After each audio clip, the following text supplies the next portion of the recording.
Tout le monde veut devenir viral, mais si tu es coach, ça se peut que ce soit la dernière chose dont tu aies besoin. Parce que être viral, devenir viral, c'est pas vraiment une stratégie, c'est un coup de projecteur qui est braqué sur toi pendant un moment parce que tu as un contenu qui explose et ça veut pas dire que ça va amener des clients. Ça veut pas dire non plus qu'on veut pas devenir viral, mais je veux que vous ayez cette réflexion-là aujourd'hui de vous dire, est-ce que j'ai vraiment besoin de créer mon contenu dans ce but-là, dans cet objectif-là?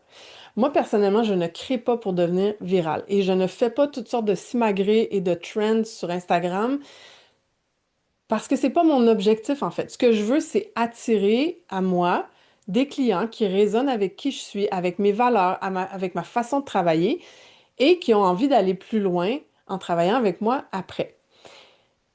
Quand ton contenu attire soudainement un flot immense de visiteurs parce que tu as fait quelque chose de drôle ou quelque chose de trendy, bien, ça peut avoir un effet pervers. Pourquoi? Parce que tu vas créer un pic de monde qui va arriver, par exemple, sur ta chaîne YouTube ou sur ton compte Instagram, mais ces gens-là ne sont pas qualifiés. Ce ne sont pas des gens qui vont écouter tes prochains contenus parce que probablement qu'ils sont là parce qu'ils ont trouvé ça drôle ou qu'ils ont trouvé ça amusant, mais qui en ont absolument rien à cirer de ce que tu as à proposer.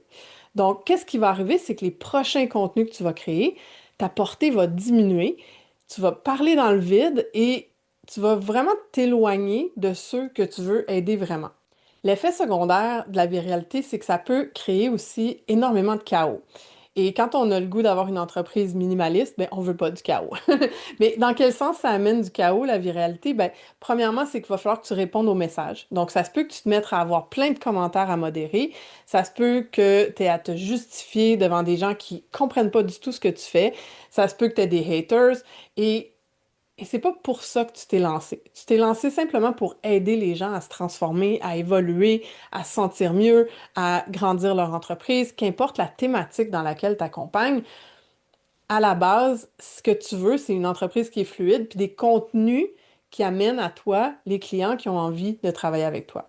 Donc, c'est beaucoup plus efficace de créer des contenus qui résonnent avec notre clientèle cible que d'essayer d'avoir comme seul objectif de devenir viral et d'acheter toutes les stratégies, les tactiques nouvelles qui fonctionnent parce que en bout de ligne, ça va pas nécessairement aider à grandir votre chiffre d'affaires.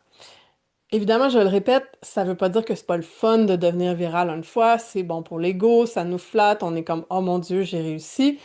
Mais non, en fait, t'as rien réussi si ça génère pas des ventes derrière.